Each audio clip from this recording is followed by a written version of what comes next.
The hurricane season is with us, and obviously at this time of the year you should be prepared.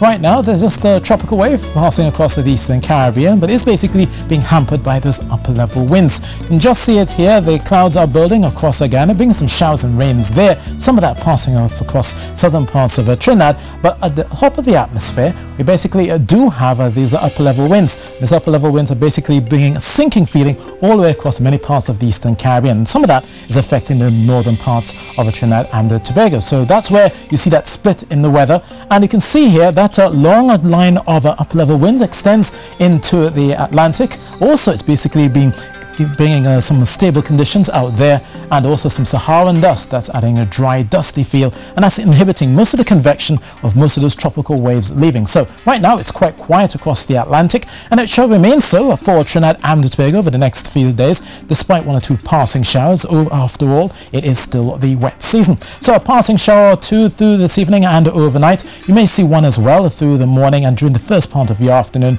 but definitely the Saharan dust will begin to make inroads across Tobago by the end of the day. Similarly for Trinidad, tonight mostly settled. A few brief showers, especially for southern areas of Trinidad. Along the northern range you'll see patches of cloud mixed in with that hazy sunshine, and a few brief showers as you go through mid-morning and into the afternoon.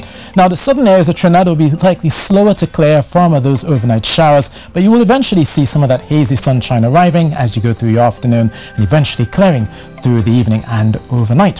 So temperature wise, looking at a mild 24 degrees Celsius in Trinidad, 25 in Tobago, but minimum temperatures could rise to about 26 as you go through Wednesday and Thursday, all courtesy of that Saharan dust that we'll likely see through Tobago through Thursday and Friday. Similarly for Trinidad and Tobago, the Saharan haze will be ending your working week, so if you do have allergies, watch out for that.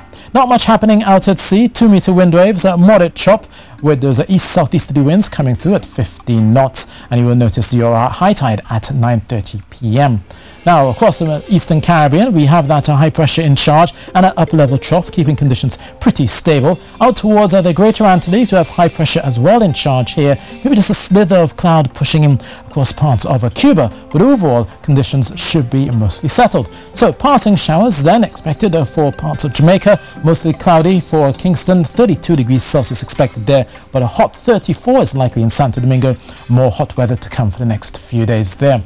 Similarly, lots of sunshine and hot weather expected for the eastern Caribbean, especially as you go from St. Kitts coming down towards St. Lucia. In between there'll be some passing clouds, but most of the clouds will be reserved for Guyana and Georgetown, possibly getting no higher than 30 degrees Celsius under those passing clouds and rain. So that's your weather, and that's it from me.